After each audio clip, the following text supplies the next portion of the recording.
실패를 경험해야 진짜 성장이 시작됩니다. 어제 길을 걷다가 넘어졌습니다.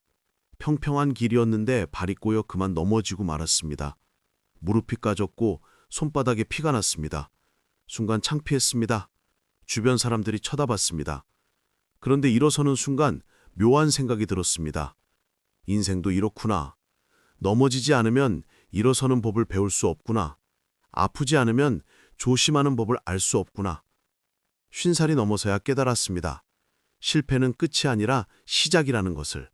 넘어지는 것이 문제가 아니라 넘어진 채로 누워있는 것이 문제라는 것을. 그리고 진짜 성장은 바로 그 실패의 순간에서 시작된다는 것을 말입니다.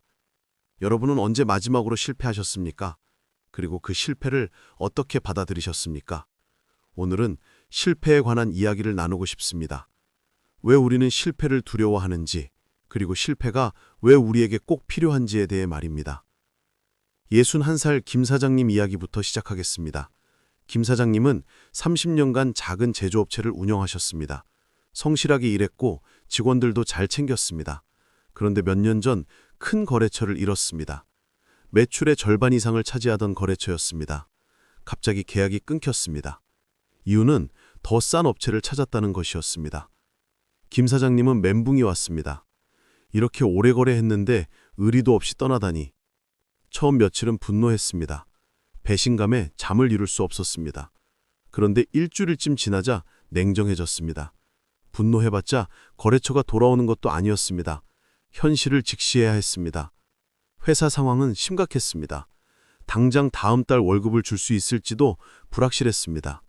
직원들을 불러 모았습니다. 솔직하게 상황을 설명했습니다. 어려운 시기를 함께 넘기자고 부탁했습니다. 직원들은 놀랐지만 이해해줬습니다. 월급을 조금 줄이는 것도 받아들였습니다. 그 대신 모두가 새로운 거래처를 찾기 위해 노력하기로 했습니다. 김 사장님은 직접 발로 뛰었습니다. 젊었을 때처럼 영업을 다녔습니다. 거절당하는 일이 많았습니다. 문전박대도 여러 번 당했습니다. 그럴 때마다 마음이 무너졌습니다. 그런데 포기할 수 없었습니다. 직원들이 믿고 따라주고 있었습니다. 가족들도 응원했습니다. 석 달을 버텼습니다. 그러던 어느 날 작은 거래처 하나를 따냈습니다. 큰 거래처는 아니었습니다. 하지만 시작이었습니다. 그 거래처와 성실하게 거래했습니다. 품질도 더 신경 썼고 납기도 꼭 지켰습니다. 몇 달 후 그 거래처에서 물량을 늘렸습니다.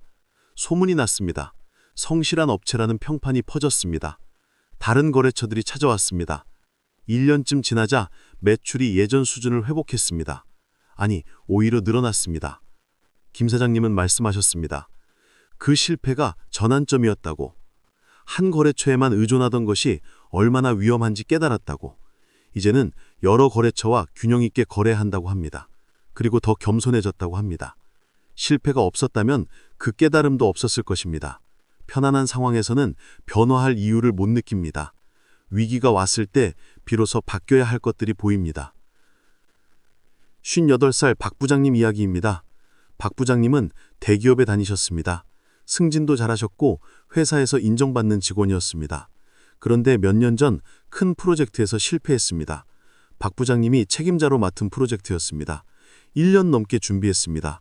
팀원들과 밤낮 없이 일했습니다. 자신 있었습니다. 그런데 결과는 참담했습니다. 시장 반응이 최악이었습니다. 예상했던 매출의 10%도 나오지 않았습니다. 회사는 큰 손실을 봤습니다. 박 부장님은 책임을 물어야 했습니다. 임원 승진을 앞두고 있었는데 물 건너갔습니다. 한직으로 발령났습니다. 동료들의 시선이 부담스러웠습니다. 가족들에게도 면목이 없었습니다. 처음 석 달은 지옥이었습니다. 출근하는 것 자체가 고역이었습니다. 회사를 그만둘까 생각도 했습니다. 그런데 그만두면 도망치는 것 같았습니다. 견디기로 했습니다. 한직이지만 맡은 일에 최선을 다했습니다. 작은 일이라도 성실하게 처리했습니다. 그러면서 실패한 프로젝트를 복귀했습니다. 무엇이 잘못되었는지 분석했습니다. 시장 조사가 부족했습니다. 고객의 니드를 제대로 파악하지 못했습니다. 팀 내 소통도 원활하지 않았습니다. 자신의 판단만 믿고 다른 의견을 무시했습니다. 뼈아픈 깨달음이었습니다. 그동안 너무 자만했다는 것을 알았습니다. 성공만 해왔기에 실패를 몰랐습니다. 그래서 오만했습니다. 2년이 지났습니다. 회사에서 새로운 프로젝트 제안이 들어왔습니다. 작은 프로젝트였지만 책임자를 맡아달라는 것이었습니다. 회사가 다시 기회를 준 것입니다.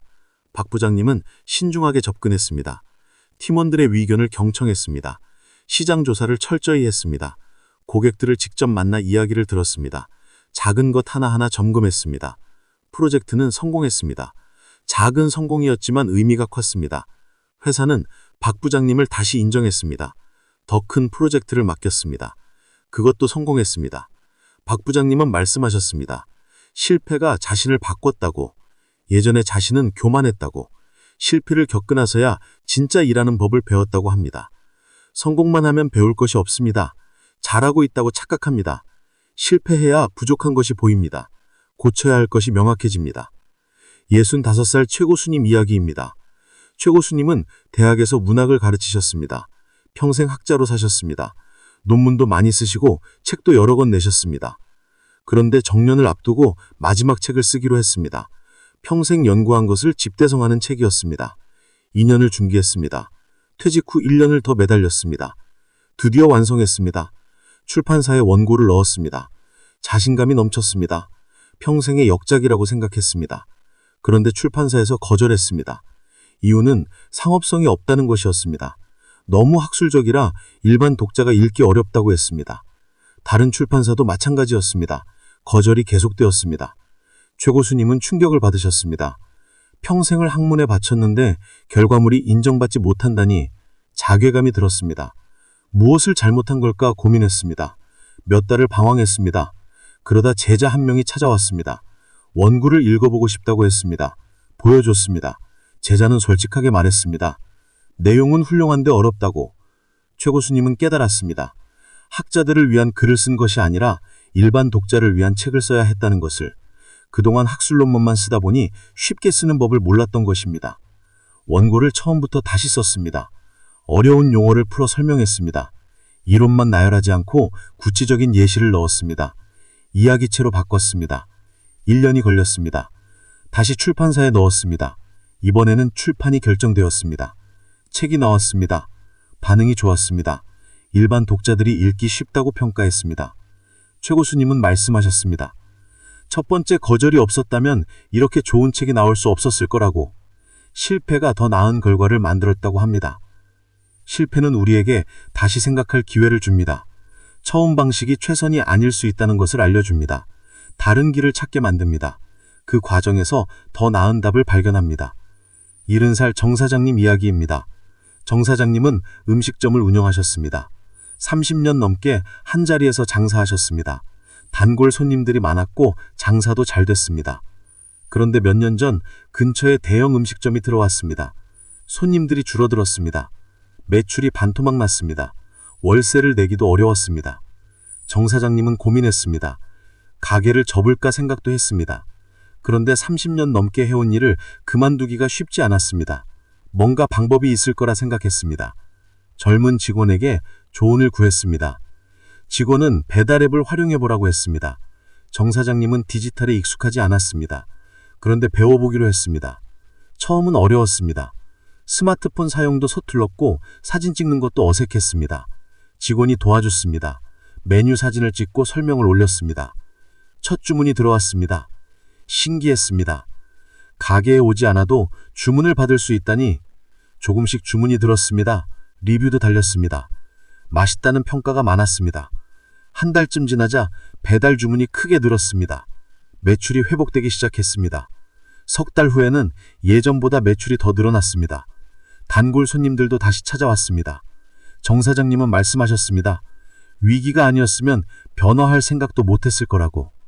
50년 가까이 같은 방식으로만 장사했는데 새로운 방식을 배웠다고. 실패가 변화의 계기가 됐다고 합니다. 안정적일 때는 변화가 두렵습니다. 익숙한 방식을 고집합니다. 그런데 위기가 오면 선택의 여지가 없습니다. 변화하거나 망하거나 둘 중 하나입니다. 그래서 용기를 냅니다. 49살 윤 선생님 이야기입니다. 윤 선생님은 평생 교사로 일하셨습니다. 정년 퇴직을 앞두고 있었습니다. 퇴직 후 계획을 세웠습니다. 작은 카페를 열기로 했습니다. 책을 좋아하셨기에 북카페를 구상했습니다.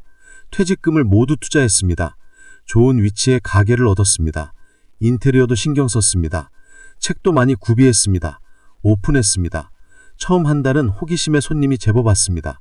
그런데 두 번째 달부터 손님이 줄었습니다. 석 달째는 거의 오지 않았습니다. 적자가 쌓였습니다. 윤 선생님은 당황했습니다. 실패할 거라고는 생각도 못했습니다. 투자한 돈이 아까웠습니다. 그런데 어쩔 수 없었습니다. 6개월을 버티다 가게를 정리했습니다. 퇴직금이 다 날아갔습니다. 남은 건 빚뿐이었습니다. 가족들에게 미안했습니다. 자신이 한심하게 느껴졌습니다. 몇 달을 우울하게 보냈습니다. 그러다 정신을 차렸습니다. 주저앉아 있을 수만은 없었습니다. 무엇을 잘못했는지 분석했습니다. 위치는 좋았지만 가격이 비쌌습니다. 메뉴도 다양하지 않았습니다. 무엇보다 카페 운영 경험이 전혀 없었습니다. 교사 일만 해왔기에 장사를 몰랐습니다. 준비가 부족했다는 것을 깨달았습니다. 윤 선생님은 다시 시작하기로 했습니다. 이번에는 제대로